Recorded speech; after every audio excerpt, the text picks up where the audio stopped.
Integrate '09 presents Greg Simmons' Studio Fundamentals, Getting It Right the First Time. What should I buy is the most common and most important question anyone in the studio game will ask. Getting the right combination will catapult you in the right direction. Get it wrong, and it could set you back years. Greg Simmons sets us straight. Integrate will be back in August 2010. Royal Hall of Industries and the Horton Pavilion, Moore Park, Sydney. Put it in your diary, 24th to 26th of August 2010. The minute we capture sound with the microphone, from that point on, every step along the way from a sound quality point of view is a downward step or a backward step. Does everyone understand that? There's no device that makes the sound higher quality than what it started with. Assuming you start with something good. There are things that make bad things better, but anyway. Every item added to the signal path reduces the overall sound quality of the signal path. So the goal is to build a signal path that produces a commercially acceptable end result despite those degradations. Has everyone got that idea? We can get there. We can get there. It's not hard to do if we're smart. Right, the other principle here is to buy once, buy right. This is the most cost-effective way to build your recording system. Does everyone understand what I mean by buy once, buy right? Give a couple of examples just quickly before we go on. Very obvious examples. Person A has spent 20,000 bucks on gear, finally got a system he's really happy with. A whole lot of stuff he no longer uses. Person B comes on and says, hey, I like your system, I want to buy one of those. But I have to buy and they say, oh, this is what I use here, and they're going to buy the whole, it costs them $8 grand. Because they didn't have to spend that other 12 to make 20 to find out what was good and what was bad. Does everyone get that idea? Yeah. So the whole point of this is that idea, buy it once, buy it right. So we try and buy only good professional audio equipment.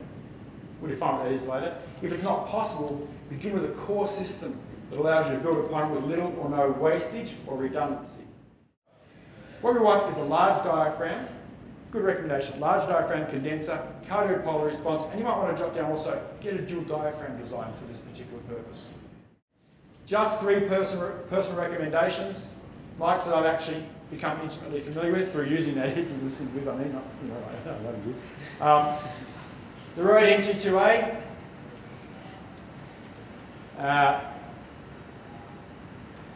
I lugged 4 of these heavy things around Nepal and Tibet a couple of years ago, and it's quite a respectable microphone for this application. It has a let's look at another one. Audio-Technica 1840-50. A year later, I lugged a couple of these around Nepal and India, recording people. And it's also a fine microphone I could recommend. This is an order of price, by the way. And the Neumann TL-103. For guitars, a ribbon microphone is my choice here. You can't go wrong with a good ribbon mic for recording electric guitar.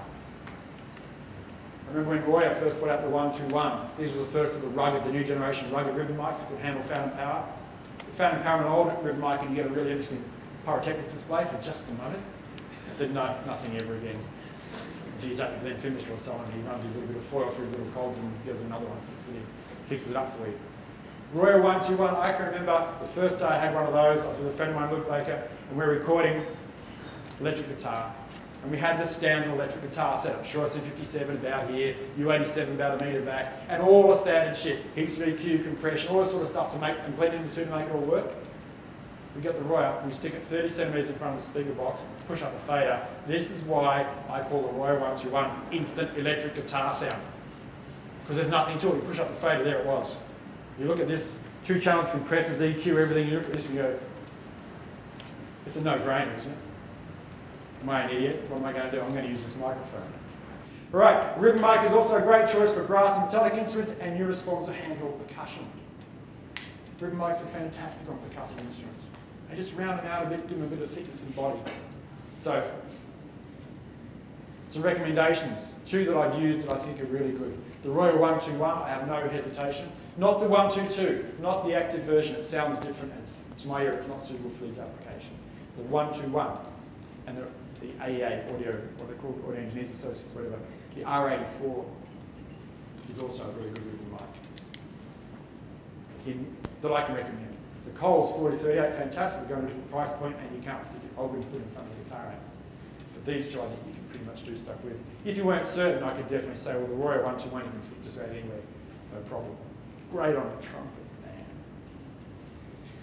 Okay, and our third microphone, we need a dynamic cardioid. This is our preferred choice for recording kick, snare, toms, and similar sorts of instruments. Dynamic cardioid microphone. Also used on guitar amps in combination with the ribbon mic to add grunt without using EQ if you need that sort of stuff. A couple of choices here. Well, either of these two you'll be fine with, depending on which way you want to go. The Shure SM57, the classic Shure SM57. If you're doing rock kind of stuff, yeah, this is your grunt microphone. This is the mic for guitar amps. If the ribbon's not giving you what you want, shove this mic in there. Yep. If you're doing more, if you've got more sort of a more diverse sort of range of things, get the Sennheiser MD421. I think it's now Mark II actually. Right? This is a lovely dynamic microphone, reasonably flat sounding. It's one of the few microphones in the world that will give an acceptable result on anything. Acceptable result. I didn't say great, acceptable. So it's always handy to have one of those hanging around when you run out of microphones. I've got a 41, yeah, that'll do. Okay, headphones meant for recording, editing and mixing, yes? The idea here is, as well, that we will probably do more work on headphones than our speakers. Some recommendations. Again, things that I've used myself quite extensively and can happily recommend them. Audio-Technica AJ1050, Bayer D2250s. Now, I talk a lot about Audio-Technica here. I'm not endorsing or anything. Technical Audio Group gave me a whole bunch, or lent me a whole bunch of Audio-Technica gear to take to Nepal and India a couple of years ago. And in that time, I was kind of forced to use their stuff because that's part of the deal. And I realised this stuff's really good. Their new generation stuff's really good. Same with the Rode stuff. Management stuff I use. The M50 headphones is quite a story behind those, but basically I ended up throwing away my DT250s, my Bayers, which I've used for years and swore by. Now for editing, you primarily want good isolation. Yep. You're going to edit, we're going to top and tail, make sure that reverb tail ends all the way, let's see little glitches and stuff like that. Again, the M50s have very good isolation, superior to the Bayers. Headphones for mixing. Here we require accurate and reliable sound with good translation. You know what translation means? What you hear in the can sounds like out in the world sounds right.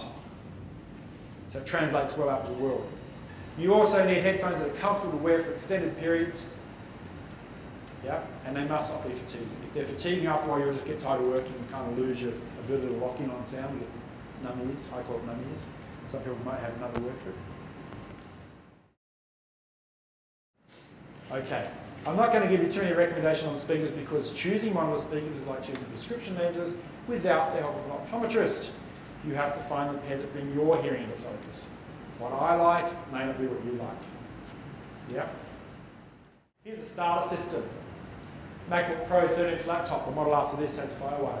Low-cost, portable, acceptable fonts for music, blah, blah, blah, blah, blah, blah, blah, blah, blah, blah. 4,500 RPM drive, not good for 96K stuff. That was 2,399. We add to that Pro Tools LE software that comes with an interface. All the reasons are there. If you're going to invest time learning a program, you may as well learn the industry standard if you intend to work in the industry. If you don't, use whatever program you like. If you intend to charge good money for what you do, get on board, get the industry standard. Why not? That also allows you to do what I call my parasitic approach to audio. We'll come back to you later, hopefully if you have time. Okay, session files are easily transferable to other Pro Tools systems. Come supplied with a DigiDesign interface. And there's no price in that because it depends what interface you get. If you get the Box 2 interface, USB powered interface supplied with Pro Tools LE, mic inputs, headphone sockets, monitor, speaker outputs, it's all in there. 2 mic inputs, future expandability due to the split of digital input. Remember I mentioned before I had a digital interface, preamp with digital out, yep, great, fantastic. It's all there, $875. Retail, it's cheaper than that if you go bargaining around. The Rode NT2A microphone, mentioned that before, blah, blah, blah, blah, blah. 940s, it's retail, you'll get that. All these things you'll get much less than retail if you shop around. The Audio-Technica headphones, again, all the stuff already said about these things. If you're on a 95 RRP, you do better. Cost of that system, $4,609. No wastage, and that's the system you can sit at home with and actually start recording music. You've got a Rode NT2A. I talked about this mic, we know what we're getting there. All that sort of stuff. Long-term planned addition. You know the idea of a long-term plan? Yeah. You read that Shure SM57, at Arroyo, at the Rode NT5s, at the Sennheiser headphones, at the Dome Audio speakers, that whole system ultimately, that could be something you do over 2 years or 1 year. Yeah. When you get there, you spend a total of $11,439. People spend more than that on their first system and buy a whole lot of crap.